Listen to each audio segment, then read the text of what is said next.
Muy buenos días y feliz sábado tenga cada uno de ustedes y deseamos las mejores bendiciones para todos y también para las personas con las que tengamos la oportunidad de compartir este video en su momento, que puedan verlo. En esta ocasión quisiéramos compartir con ustedes una sección de la palabra del Señor que es tan rica en lecciones preciosas para nuestra vida práctica mientras nos preparamos en la espera de nuestro Señor por segunda vez, en su segunda venida. Me refiero a la tan apreciada parábola de el trigo y la cizaña.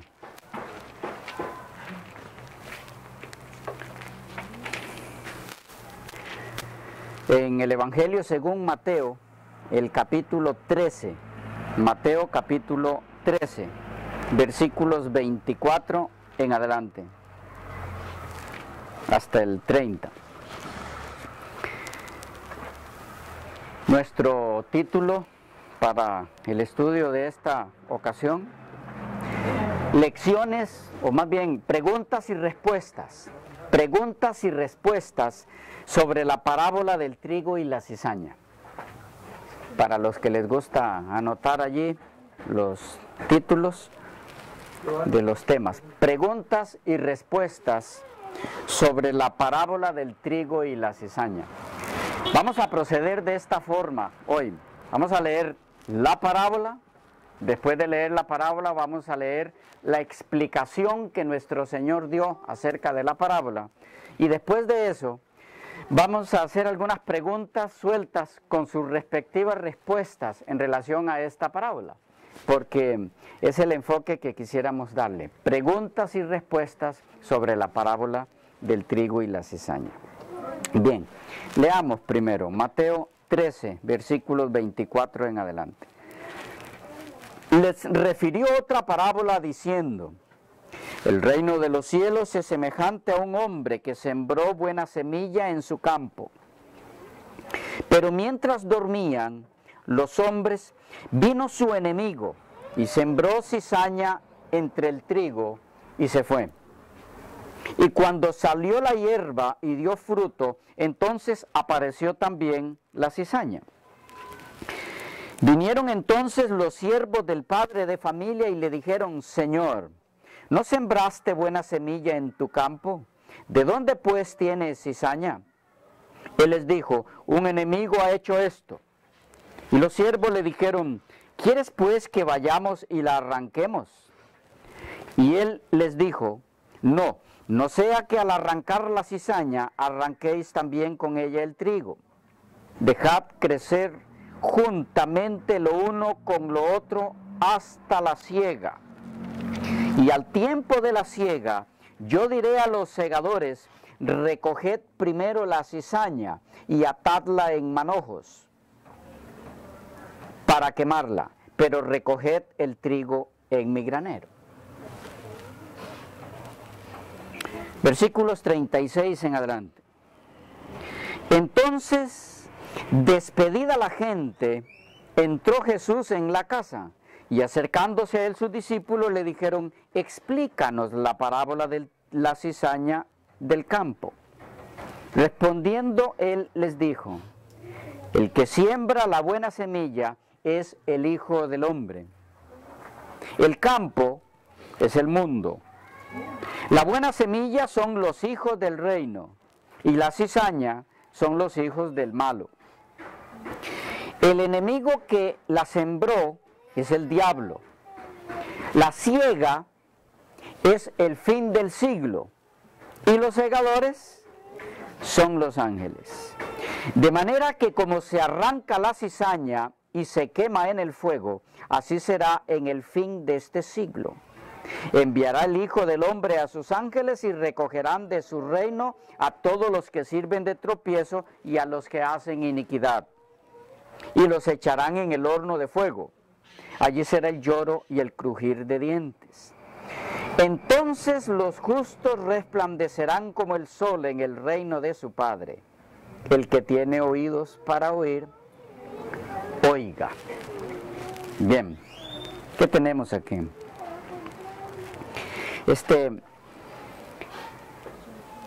Esta sección de la palabra del Señor, esta maravillosa parábola, tiene lecciones, les decía al principio, más que preciosas.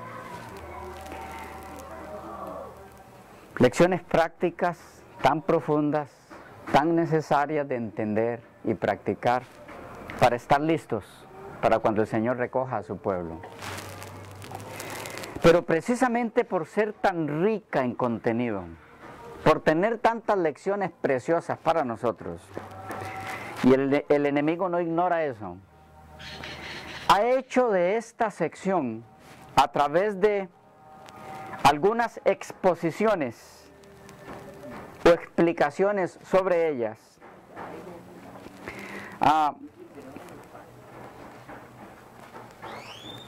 una enseñanza totalmente contraria a lo que Dios quiso decir en la persona de Jesús cuando la expresó.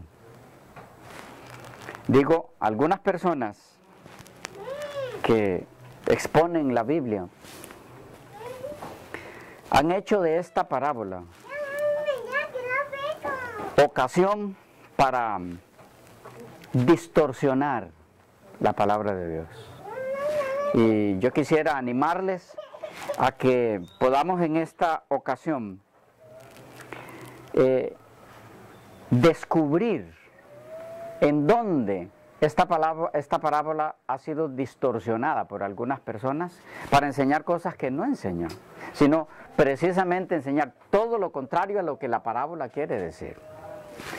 Pero no vamos a centrarnos en esas cosas negativas, sino en las lecciones positivas que tiene para nosotros la parábola. No en la forma en la que algunos la han torcido, pero sí vamos a dedicar algunas secciones a eso, para que nos quede clara. Empecemos por la parte negativa, para dejar lo positivo para mejor como postre, ¿verdad? Para que sea lo que nos quede en la mente. Lo último que se habla es lo que más tiende a quedar en la mente, entonces para que nos quede más lo positivo. ¿Okay? Veamos primero la parte negativa. ¿En qué forma esta parábola ha sido distorsionada?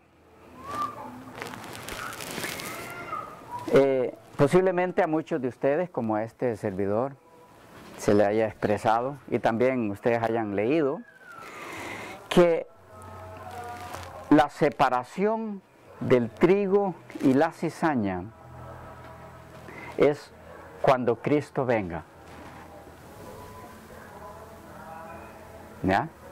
El día de la segunda venida de Cristo, cuando Él aparezca en esta tierra, es cuando separará trigo de cizaña. ¿Han escuchado eso? Por lo tanto, trigo y cizaña permanecen juntos hasta la segunda venida. Una cosa conduce a la otra. ¿Okay? Si es cuando Cristo viene, ese día exacto de la venida de Cristo, cuando todo ojo le verá, cuando reúna a las naciones, si es allí cuando separa trigo de cizaña, entonces obligatoriamente trigo y cizaña permanecen juntos hasta la segunda venida. ¿Estamos claros en el concepto ese? Que si una parte es cierta, la otra tiene que serlo. Bueno, esto es lo que defienden muchas personas hoy día. ¿Es esto así? ¿Habrá en la iglesia del Señor trigo y cizaña hasta la segunda venida de Cristo? ¿Qué es lo que el Señor explicó aquí? Bueno, vamos por partes. Ya entramos en la primera pregunta. Tratemos de contestar esa, porque hay varias más que necesitamos hacer. Tratemos de contestar esa. Vaya, para hacerla más específica, ¿cuándo es separado el trigo de la cizaña? ¿Cuándo? Siéntanse libres de participar, los veo muy callados. Olvídense de la grabación, de la cámara. Algunos se cohíben un poco y prefieren no hablar cuando se está grabando. Con total libertad, participen, por favor. Y si algo expresó usted que luego no le gustaría que eso saliera y se fuera al mundo ahí por internet, no hay problema, no lo subimos a internet entonces, ¿ok? ¿Me entienden lo que quiero decirles? Hablen con libertad. Y si por la libertad con la que usted se expresó se le zafó algo que a usted no le gustaría que quede allí grabado, no hay problema, no subimos el video y en otra ocasión lo grabamos para subirlo. Exprésense con total libertad, con las recomendaciones que ya hablamos al principio. Hay una mano allá. Fuerte, hermana, por favor, porque ahí sí necesitamos que hable fuerte. Yo entiendo que tiene una explicación, porque no hay el pecado hasta que Cristo venga. Ok, es lo que queremos ver, cuál es la respuesta de la parábola. Antes de que Cristo venga, no hay que ser un feliz ahí, pero tiene que haber una explicación, porque no hay el pecado hasta que Cristo venga, es como le dije, tenía que estar preparado antes. Ok, ¿qué dice la parábola? Según nuestro Señor, cuando los siervos le hacen la pregunta, ¿cuál pregunta? Cuando se dan cuenta del problema que está causando la cizaña, ellos vienen y dicen, Señor, ¿la arrancamos?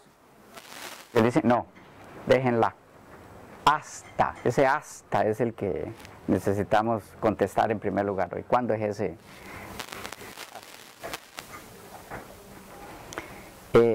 El versículo 39 dice, el enemigo que la sembró es el diablo. La siega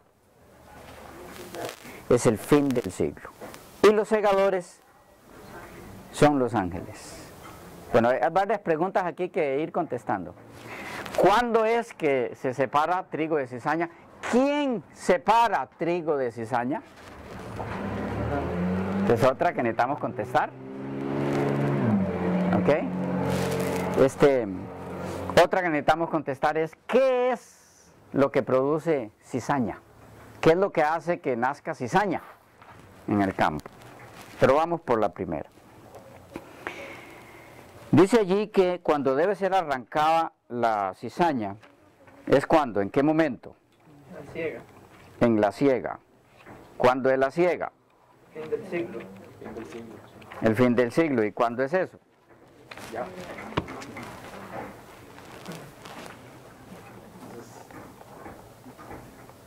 ¿Significa la segunda venida o...? ¿Cuándo es el fin del siglo? Según la Biblia. Yo siento que es al cierre del tiempo de gracia. Bueno, en el que yo he estudiado. Bueno. Más o menos entiendo. Que Ok. es ahí cuando va a quedar definido. Según las Escrituras, ¿cuándo es el fin del mundo? El fin del siglo. Según la Biblia. Cuando Cristo venga. No, desde que vino ya. Desde que vino. Veamos algunos textos que nos van a ayudar a definir el concepto. 1 Corintios 10:11. 1 Corintios 10:11. Claros en lo que vamos a ver ahora. ¿Cuándo es el fin del mundo? ¿Cuándo es el fin del siglo? 1 Corintios 10:11. Dice así. Y estas cosas les acontecieron, hablando del Israel antiguo, y estas cosas les acontecieron como ejemplo, y están escritas para amonestarnos a nosotros. ¿Qué nosotros? ¿La gente de qué época? Pablo. Para acá. De la época en la que vivía Pablo, porque está escribiéndole a los corintios. Está hablando entonces a la gente del primer siglo. Y estas cosas les acontecieron como ejemplo y están escritas para amonestarnos a nosotros. Ahora vea, refiriéndose al tiempo en que vivían esos nosotros, dice, a quienes han alcanzado los fines de los siglos. ¿En qué tiempo vivía Pablo? En los fines de los siglos. Pero es en forma plural. Está en plural, sí. Avancemos. Mateo 24. Mateo 24, 3 y 7.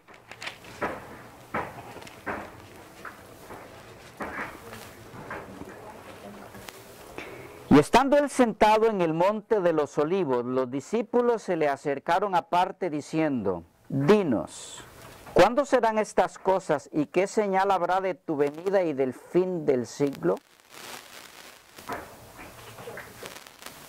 Aquí está relacionada la venida con el fin del siglo. ¿Ok? El Señor ha de venir en cualquier momento en el fin del siglo. ¿Estamos claros ahí? ¿De acuerdo? Jesús viene en cualquier momento, llegado el fin del siglo.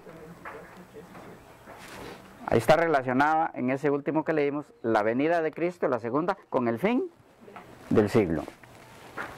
Avancemos. Hebreos 1:2. Hebreos 1:2. Usted vaya atando cabos.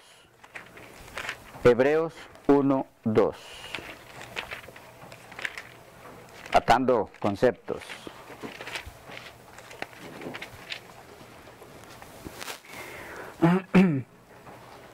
Leamos el 1.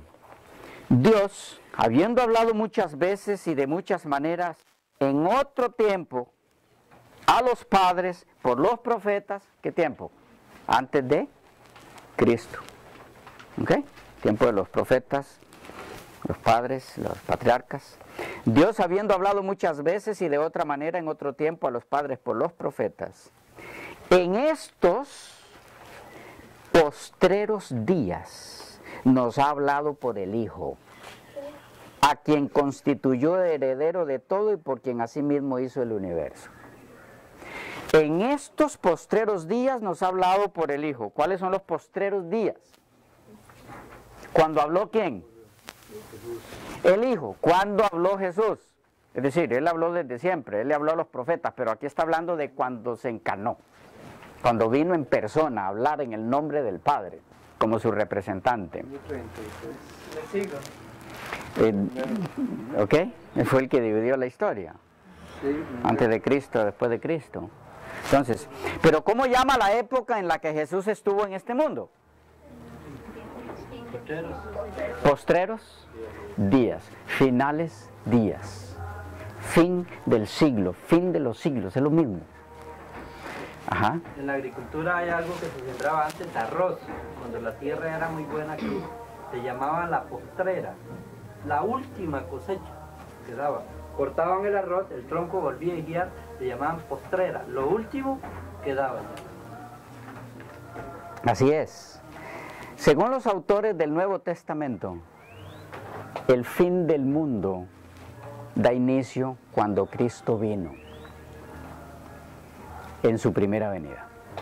Es importante que entendamos ese concepto. Repito, el fin del mundo para los autores del Nuevo Testamento inició cuando Cristo vino. Esos son los días finales. ¿Y saben por qué es así? Porque según el Antiguo Testamento, el mundo de pecado llegaba a su fin con la primera venida de Cristo. Lo que iba a suceder en el plan de Dios con Israel haría que eso fuera así. Allá acababa el pecado. Israel aceptaba al Señor, pero al Mesías lo mataban las naciones enemigas. Entonces Jesús moría, resucitaba, ascendía, regresaba, y su pueblo terminaba de predicarle a los que no habían conocido todavía. Eso era muy rápido. El pecado se eliminaba, el reino de Dios se establecía aquí en la tierra. Eso es lo que confunde a muchos que estudian el Antiguo Testamento.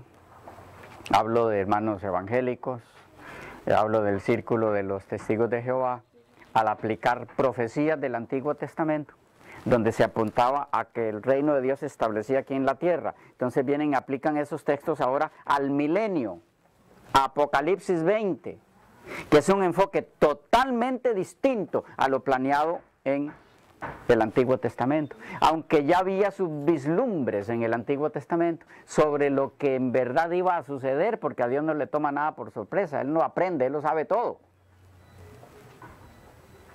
El Dios de la Biblia no es el Jehová de la Watchtower que aprende. Saben que el Jehová de los libros de los testigos de Jehová aprende. Y el argumento que utilizan ellos para decir que Jehová aprende es cuando le pide a Abraham que sacrifique a su hijo. Y cuando Abraham lo va a hacer y viene el ángel de Jehová y lo detiene. Y entonces dicen, no lo hagas porque ahora conozco que temes a Dios. Es decir, Dios no sabía cómo iba a actuar Abraham hasta que lo vio. Dios aprende. Un argumento muy interesante que ya vamos a analizarlo cuando estudiemos la doctrina de los testigos de Jehová. Pero el Dios de la Biblia, el verdadero Jehová, Él no aprende. Lo toma por sorpresa. Es que no puede aprender el que lo sabe todo. Él lo sabe todo. Porque si aprende no lo sabe todo. Si no lo sabe todo no es omnisciente. Si no es omnisciente no es Dios. Entonces resulta que ni Jehová es Dios. Ni el Hijo ni el Padre. Entonces ¿quién es Dios? Bueno, pero no estamos con los testigos de Jehová hoy. Llegará su momento en que estaremos viendo eso. Pero les decía eso porque Dios, sabiendo todo, Él ya previó que su plan original no iba a ser posible, porque en vez de que su pueblo lo aceptara, al Mesías, lo mató. Entonces Dios echó a andar la próxima etapa que tenía que suceder, que Él ya sabía que iba a suceder. Eso es como preguntarnos, ¿y por qué creó al diablo si sabía que iba a pecar? Porque Él ya tenía lo que iba a hacer después de que eso iba a pasar. ¿Ya? No es que Él dice, no me salió, ¿y ahora qué hago? Ese no es Dios. Por lo que ya sabía que iba a suceder, había cosas como la tierra que se menciona desolada y vacía en Jeremías. ¿Ok? Porque no le toma nada por sorpresa, Él ya sabe lo que iba a pasar. Pero eso estaba allí precisamente para que el ser humano sepa que ya Dios sabe todo. ¿Ya? Está la profecía de las 2300 tardes y mañanas. Si Israel hubiera aceptado a Jesucristo, ¿qué pasa con esa profecía? No se puso, no hubiera necesitado que se cumpliera. ¿Ah? ¿Pero por qué el Señor la dejó? Porque Él sabía que Israel no iba a aceptar. Otra evidencia de que lo sabe todo. Bueno, es otro tema interesante. El punto es, según los autores del Antiguo Testamento, el fin llegaba cuando Cristo viniera a esta tierra. Y necesitamos entender ese concepto. El fin del siglo, el fin del mundo, empezó cuando Cristo vino en su primera venida. Vean otros textos que nos ayudan a entender esto.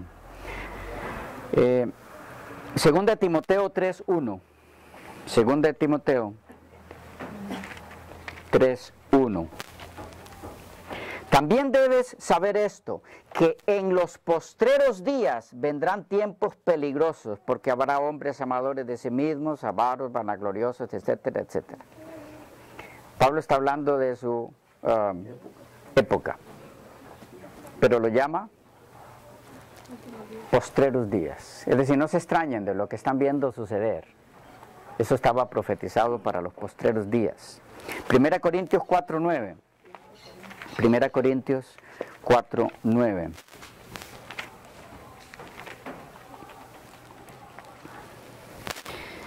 Porque, según pienso, Dios nos ha exhibido a nosotros los apóstoles como postreros, como a sentenciados a muerte, pues hemos llegado a hacer espectáculo al mundo, a los ángeles y a los hombres. ¿Qué eran ellos? Los postreros. ¿Qué es eso? Los últimos. ¿Cómo? Ellos no es que fueron los primeros. En un sentido fueron los primeros. En el nuevo plan que se echa a andar. Pero en otro sentido eran los últimos, porque allá acababa todo. Segunda Pedro 3. Segunda Pedro 3. Los versículos 1 al 3. Amados, esta es la segunda carta que os escribo, y en ambas despierto con exhortación vuestro limpio entendimiento, para que tengáis memoria de las palabras que antes han sido dichas por los santos profetas, y del mandamiento del Señor y Salvador dado por vuestros apóstoles. Sabiendo primero esto, que en los postreros días vendrán burladores andando según sus propias concupiscencias y diciendo, ¿dónde está la promesa de su advenimiento? Porque desde el día en que los padres durmieron, todas las cosas permanecen así como desde el principio de la creación. Estos ignoran voluntariamente. ¿Qué hay ahí? Pedro está aquí animando a los hermanos a que no se dejen mover de su fe por aquellos incrédulos que estaban tratando de enseñarles que ni diluvio hubo por mano del Señor, ni habrá fin del mundo tampoco. Era lo que estaban viviendo ellos, pero Pablo dice, llama a esas personas burladores de los postreros días. Ya no está hablando de lo que iba a suceder a futuro, aunque también va a suceder, o continuaría sucediendo, pero estaba hablando ya de lo que les estaba pasando a ellos. El contexto de la carta. En Primera de Pedro 1, los versículos 18 al 20, dice, sabiendo que fuisteis rescatados de vuestra vana manera de vivir, la cual recibisteis de vuestros padres, no con cosas corruptibles como oro o plata, sino con la sangre preciosa de Cristo, como de un cordero sin mancha y sin contaminación, ya destinado desde antes de la fundación del mundo, pero manifestado, ¿cuándo? En los postreros tiempos por amor de vosotros. ¿Cuándo se manifestó Cristo? En los postreros días. Los días finales. Los días finales son los días en que Cristo vino. Ahí empezaron los días finales. Gálatas 4:4. Gálatas 4:4. Pero cuando vino, ¿qué cosa? El cumplimiento del tiempo. Dios envió a su Hijo, nacido de mujer y nacido bajo la ley. ¿Cuándo es que Dios envía a su Hijo? Cuando el tiempo se cumplió. Cuando el tiempo llegó a su final. Venido el cumplimiento del tiempo. Uno más. Primera de Juan 2. Primera de Juan 2, el versículo 18. Primera de Juan 2, 18. Aquí está en la forma más clara. Hijitos, ya es el último tiempo.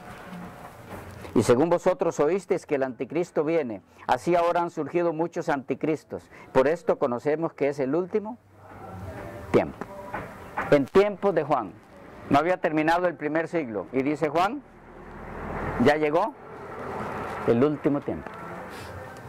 El fin del mundo, hermanos queridos, inicia cuando Cristo vino. Concluye cuando viene por segunda vez. Pero ahí no empieza el fin del mundo. El fin del mundo empieza cuando Cristo vino. Ya empezó hace tiempo. Hace más de 2000 años. Empezó el fin del mundo. Solo que en ese tiempo del fin del mundo tienen que darse algunas cosas. Y una de las cosas que tiene que darse en el tiempo del fin del mundo es la separación del trigo de la cizaña. Y hay un tiempo específico dentro del fin del mundo en que es separado el trigo de la cizaña. Pero no es en el momento final de ese periodo del fin del mundo, como algunos pretenden sostener. ¿Cuándo es separado el trigo de la cizaña? ¿En qué momento del fin del mundo? Que va desde la venida de Cristo, primera, hasta su segunda venida. Ese es el fin del mundo. ¿En qué momento de ese periodo del fin del mundo es separado el trigo de la cizaña? Lo vemos en la próxima sección, que se nos fue el tiempo.